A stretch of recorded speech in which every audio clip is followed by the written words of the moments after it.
A-share market sees surge in executive resignations. Chinese foreign minister demoted to low-level publishing role. CCP allows foreign-owned hospitals to operate in China. Chongqing official defrauds 20 million, 200 victims affected. Since August this year, there has been a wave of resignations among senior executives of companies listed on the A-shares market. After the market closed on September 6, China Life Insurance, with a total market value exceeding 400 billion yuan, announced that the board had received the resignation of Wang Tingke. He stepped down from his roles as executive director and chairman due to work-related needs. Since August, over 1,100 resignations have been made by A-share-listed companies in just 27 working days, averaging 40 resignations per working day. During this period, a wave of resignations also emerged among senior executives in China's banking sector. On August 25th, Liu Jing resigned from his roles as senior chairman and executive director of Bank of China. On August 18th, Zhang Rongsen resigned as an executive director and president of Zhejiang Commercial Bank. On August 17th, Wang Feng stepped down from his role as deputy president of Jiangyin Bank. On August 1st, Wu Tiejun resigned as deputy president of Changshu Bank. Notably, resignation announcements from well-known state-owned enterprises have also been frequent. On September 6, Wang Lixing submitted his resignation from his roles as executive director and president of China Railway Construction Corporation. On August 28th, Liu Xiaodan resigned as an independent director of China Pacific Insurance. Pan Yanhong also resigned from her position on the board. On August 27th, Dong Zhenghe applied to step down as director and chairman of China National Pharmaceutical Group Sinopharm, while Lian Wanyong resigned as director and president of the same company. On August 24th, Lu Jin resigned as chairman and director of China Gold Group's board of directors, as well as his roles on the board's strategic committee. On August 26, 3 senior executives at Hualing Precision Engineering, board director and chairman Luo Xu, president Shen Ming, and CFO and vice president Zhang Genhong resigned simultaneously. Netizens have speculated that this wave of resignations is linked to the worsening economic downturn, as the debt crisis evolves into a financial crisis. The increasingly harsh environment in the financial sector has left senior executives feeling hopeless. Pessimism about the economic outlook is prompting many to abandon ship. A netizen commented, 1,100 resignation announcements in 27 days from A-share companies. The tide is turning. If you're still investing in A-shares, it's time to run. Perhaps these senior financial executives sensed an impending collapse in the industry and chose to jump ship first to protect themselves. Another user exclaimed, 1,100 resignation notices from the financial, banking, securities, and stock industries. Even bank presidents are quitting. Forget about the market dropping to 2,700 points. I won't be surprised if it fell to 270 points. Another netizen analyzed, the large-scale resignation of senior executives in China's financial and banking sectors is the latest sign of the CCP's increasingly shaky rule. All signs point to the fact that under the current domestic and international pressures, the CCP's effective governance is rapidly collapsing. On September 8th, The Washington Post quoted 2 unnamed former U.S. officials, revealing that Chinese Foreign Minister Qin Gang is currently receiving a salary from World Affairs Press, which is part of the Chinese Ministry of Foreign Affairs. When a journalist visited the bookstore associated with the publisher, employees said they had not heard of Qin Gang working there. Hong Kong newspaper Mingpao quoted a source stating that the Qin Gang at the publisher is not the former Chinese foreign minister. Experts believe that the handling of high-ranking officials in the CCP is very secretive, making it difficult to confirm Qin Gang's actual whereabouts. In 2021, Qin Gang was appointed as China's ambassador to the U.S. Just a year later, he was promoted to foreign minister, and in January 2023, he was further appointed as a state counselor, becoming part of China's top leadership. However, on June 25, 2023, he suddenly disappeared from the public eye. In July, he was removed from his role as foreign minister. Since then, there have been many rumors about his whereabouts, including speculation that he was suspended due to involvement with senior officials in the rocket force, and even rumors that he had been secretly dealt with. His whereabouts have remained a major topic of interest. During Qinggang's disappearance, rumors spread online about an affair with Phoenix TV host Fu Xiaotian, including allegations that they had a child together. In March 2023, Fu Xiaotian interviewed Qinggang, who was at the time China's ambassador to the U.S. She shared photos and content from the interview on her Weibo account. Their interaction seemed intimate, sparking speculation about a close relationship. Fu also hinted on Weibo that Qin was the father of her child. In April, Fu took a private jet back to Beijing, and she has not been heard from since. Chinese state media strongly suggested that Qin's alleged affair and child were reasons for his downfall, possibly as a way to divert public attention. However, it is unlikely that a high-ranking official would be removed due to an affair or illegitimate child. There must be other hidden reasons behind Qinggang's demotion. According to RFI, on June 25, 2023, just 6 months after taking office, Qinggang met with the foreign ministers of Sri Lanka and Vietnam, as well as Russian Deputy Foreign Minister Andrei Rudenko in Beijing. Afterward, Qinggang disappeared. Several individuals familiar with senior Chinese officials revealed that Rudenko's real mission in Beijing was to inform Xi Jinping that his foreign minister and several senior PLA officers had been exploited by Western intelligence agencies.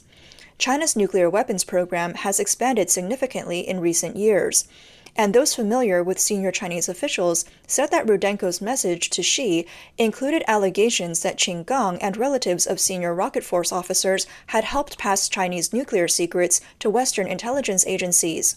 Two sources claimed that Qin had died by the end of July 2023 at a military hospital in Beijing, a hospital that treats China's top leaders. Politico also linked Qinggang's case to the subsequent purge of the rocket force. Several individuals with access to senior officials said that the real reason behind Qin's sudden disappearance was his involvement in a more serious incident concerning the defense minister and generals who oversee China's rocket force, which is responsible for the country's nuclear weapons. Almost at the same time as Qin's disappearance, the rocket force's top commander, Li Yuchao, his deputy, Liu Guangbing, and former deputy Zhang Zhenzhong also disappeared. On September 8th, China released the Special Administrative Measures for Foreign Investment Access 2024, which fully removes the restrictions on foreign investment in the manufacturing sector. One noticeable change allows the establishment of foreign-owned hospitals in cities like Beijing, Tianjin, Shanghai, Nanjing, Suzhou, Fuzhou, Guangzhou, Shenzhen, and Hainan. An internet user called Luo Xiang shared this news on the X platform and offered his analysis to others. He said, "Do you think the CCP is finally doing something for the people? I'd advise you not to overthink. The CCP is too vicious to change its ways. The dual-track system hasn't been abolished, and there's still inequality in healthcare and pensions. Even if you moved all the hospitals in the world to China, it wouldn't make a difference to ordinary people's lives. So why has the CCP suddenly opened up the healthcare sector to foreign ownership? Do you really think they'll let foreigners profit from this lucrative opportunity? Of course not. First, how much of the cost in these foreign-owned hospitals will be covered by China's healthcare system? With the current state of healthcare, ordinary citizens won't be able to afford the high costs of treatment. 1. This opens the door for the government to blame healthcare problems on foreign hospitals. 2. If people can't afford to seek treatment, these hospitals will end up serving only the elites. And this brings up another issue. China is facing sanctions from Western countries, so it's harder to get advanced medical equipment and drugs. Could it be that they're relying on these foreign hospitals to bring in the necessary supplies? So the healthcare challenges faced by the CCP elites get solved, the problem of not being able to buy new medical equipment due to sanctions gets solved, and the public ends up footing the bill for it all through these expensive foreign hospitals. Also, keep in mind, many children of CCP officials have already been moved abroad. They have plenty of lawyers and doctors among them. They'll use foreign frontmen to represent them as legal owners, while their overseas descendants invest in and run these hospitals. It's a win-win, profits and a solution to their parents' healthcare issues without needing to leave the country or learn English. Luo Xiang continued, "No foreign investor is going to come here. It'll be the CCP elites' overseas children using their foreign status to invest. This solves the problem of sanctions on advanced medical equipment, all while extending the lives of the CCP leadership." Luo Xiang's analysis resonated with many netizens. A user named Wang Chujiao BB shared an example.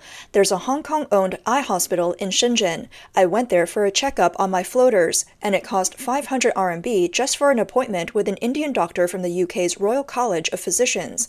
Even if foreign hospitals open, how many ordinary Chinese people can afford this? Without universal healthcare, it doesn't matter how many hospitals you build. Another user, Stubborn Chive, said, "What are you thinking? Foreign investors will come, and then they'll be forced to set up a party branch to oversee everything." User Renjiu added, "This will only make it easier to send organ transplants abroad seamlessly." A user named Yi Daiyingjie was blunt. "Welcome foreign investors to the CCP's China, but you won't escape the party's control. You may be happy making money today, but when the party takes it all tomorrow, don't cry." Finally, Sin City summed it up this way. "It's like a weasel wishing the chickens a Happy New Year."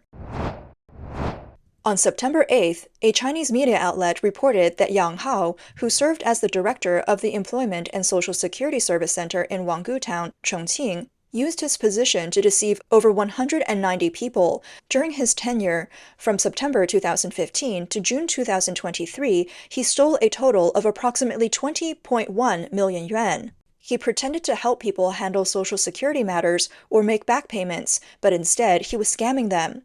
During this period, Yang worked with at least 3 village party secretaries to deceive villagers. All the money Yang obtained was squandered on online gambling and lottery tickets. Despite his fraudulent activities, he was later promoted to Director of the Health and Wellness Office of Wanggu Town. On the morning of November 25, 2023, a female farmer named Dai Yuangui, one of the victims, learned about the scam and confronted Yang to demand her money back. Instead of offering any help, Yang threatened her, warning that if she reported him, the police would arrest and detain her. After receiving no results from the confrontation, Dai reported the matter to the authorities, but it was of no avail. Driven to desperation, she took extreme measures. Her death exposed part of Yang's large-scale fraud and became the direct trigger for the case being uncovered. Both Dai and Yang were from the same hometown, Wanggu Town in the Dazhu district of Chongqing. Dai had previously reported Yang Hao to the local police, accusing him of defrauding her and her relatives of over 1.5 million yuan, money they had saved to purchase retirement insurance. They had given the funds to Yang, but the insurance was never processed. Jiang Yumei, who ran a small store in Wanggu Town, was an accomplice in Yang's scam. Over the past few years, she had been introducing her friends and relatives to Yang, claiming that she knew the director of the Wanggu Social Security Office, who could help them make back payments on their retirement insurance, promising that when they reached retirement age, they would receive larger pensions. Following the exposure of Yang's fraud, Jiang admitted to an interview with mainland media that Yang charged a service fee of 20,000 yuan for each case, of which she received a 5,000 yuan kickback. In total, she brought more than 30 people to Yang, involving an amount of 3.81 million yuan. In addition, the former deputy director of the Wanggu Town Social Security Office, who worked alongside Yang, also engaged in fraud, swindling 4.38 million yuan by falsely claiming to handle Social Security matters. He has since been arrested.